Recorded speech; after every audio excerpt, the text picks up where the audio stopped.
Hasta ahora estuvimos derivando en función del tiempo. Por ahí sea bueno hablar un poco de derivadas parciales para pensar que vamos a poder derivar en cierta variable, puede ser derivar en función de x, de y, de z. Entonces, porque vamos a considerar funciones que van a depender de x y z. Digo, x y z podrían ser más variables, menos variables. X y z ni siquiera tendrían que ser variables espaciales. Pero entonces vamos a considerar entonces una función, por ejemplo, b de x y z. Entonces, para cada valor de x, cada valor de y, cada valor de z le va a corresponder, si consideramos una función que va hacia los escalares, un único valor, digamos, alguna función, por ejemplo, que pueda depender de x y z, por ejemplo, puede ser la suma. Vamos a considerar funciones que sean suficientemente suaves, o puede ser la multiplicación, etcétera, no importa. Este es el tipo de funciones que podemos considerar. Entonces el cálculo multivariable va a tener que ver con poder hacer derivadas parciales. Que va a ser siempre poner el énfasis en una de las variables. Entonces uno puede imaginarse, si uno quiere prestar atención a la variable x, olvidarse de la y y de la z, y entonces no olvidarla, sino dejarla como parámetro fijo.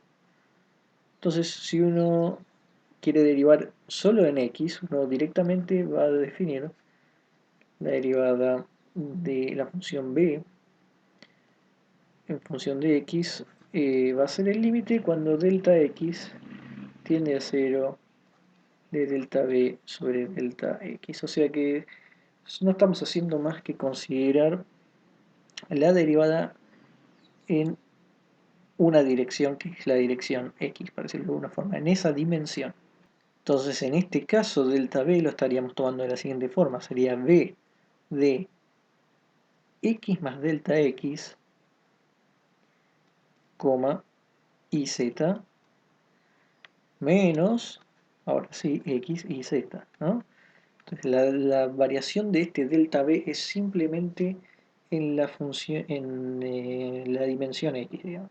¿Por qué? Porque nos interesa ahí ver la derivada, o sea, sería como ver la velocidad solo en esa dimensión, y por eso el incremento es solo en x.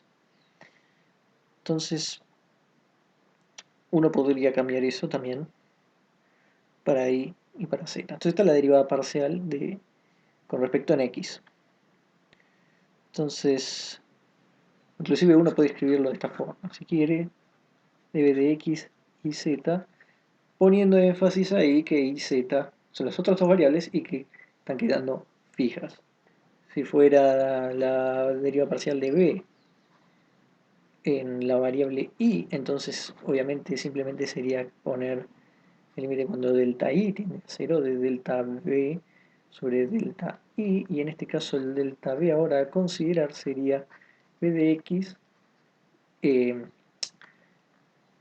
i más delta i z menos bx y z. Esa sería entonces la diferencia. Y notación también uno puede escribir el delta b sobre delta i también como un delta eh, con la i chiquita, un subíndice i de b. A su vez uno puede considerar las derivadas sucesivas, o sea, seguir derivando. Derivar dos veces en x va a ser obviamente derivar la derivada en x. Acá usé las dos distintas notaciones para aclarar que estoy derivando la derivada. Otra posible notación puede ser de x, unos le ponen una coma, otros no, de b. Inclusive uno podría derivar lo que se llama derivadas parciales mixtas, o sea, derivo una vez en x y después derivo en y también. Eso lo podemos escribir como dos veces derivo b, pero en x y luego en y. Tendría entonces una derivada en x, en esta notación, de la derivada de b en y en esta notación sería de x y b. Si la función b es suficientemente buena cierta derivabilidad, diferenciabilidad. Entonces las derivadas parciales van a ser iguales. No va a ocurrir siempre, pero si consideramos suficientemente suaves, funciones suficientemente suaves, esto va a ocurrir. Significa que derivar primero en x y después en y va a ser lo mismo que derivar primero en y y después en x. Por ejemplo, la derivada de x cuadrado más y cuadrado. Derivemos en x. Esto va a ser considerar el y fijo como si fuera una constante más y la variable es x, por lo tanto va a ser simplemente 2x.